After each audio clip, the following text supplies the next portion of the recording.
Hey crafty friends, welcome back to the ScrapbookPal YouTube channel. I'm Dawn Pauley from D Pauley Designs and I'm so glad you're here with me today. Today I'm working with some beautiful Spellbinder products. First up is the Spellbinders 3D embossing folder called Polka Dot and Posy Duo.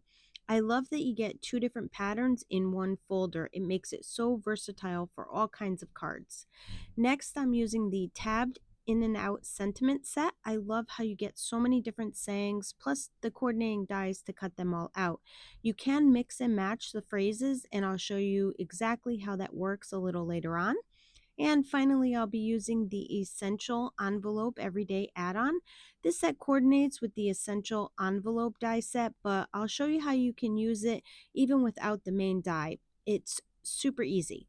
I'm starting with a piece of fuchsia cardstock and using the floral side of the embossing folder. To emboss it, I'm running it through my Platinum 6 machine using this sandwich. The A platform base, my embossing folder, and then the D adapter plate on top. And then I'll run it through the machine and just look at the texture on this. It came out absolutely beautiful. To save a little time, I went ahead and die cut all my flower pieces and the tabbed cardstock pieces ahead of time. I used a few different shades of pink along with two greens for the leaves. Now I'm just laying everything out on my card to get an idea of the arrangement before I start gluing things down. Next, I'm using the tabbed in and out sentiment stamp set and stamping all the sentiments onto white cardstock using some black ink. I like to stamp them all at once so I can show you how easily they line up with the coordinating dies and how you can mix and match the phrases to create different greetings.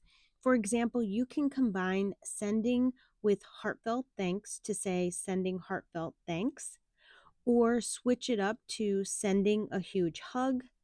You can even make happy anniversary to an amazing couple, or you can put happy to celebrate your birthday. For my card today, I'm going with happy to celebrate your birthday. Here I'm adhering the embossed background to an A2 size white card base.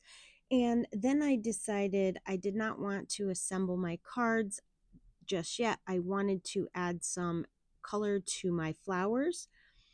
For my light pink flower, I'm going around the edges with a slightly darker pink than what the cardstock is. And then for the medium sized pink flower, I'm doing the same thing, just deepening those edges to add a bit of dimension. And then for the largest fuchsia flower, I'm using a really dark pink so it stands out against that deep cardstock.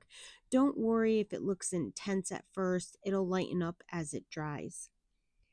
And for the leaves, I'm dabbing on some green ink here and there, leaving parts of the cardstock color showing through.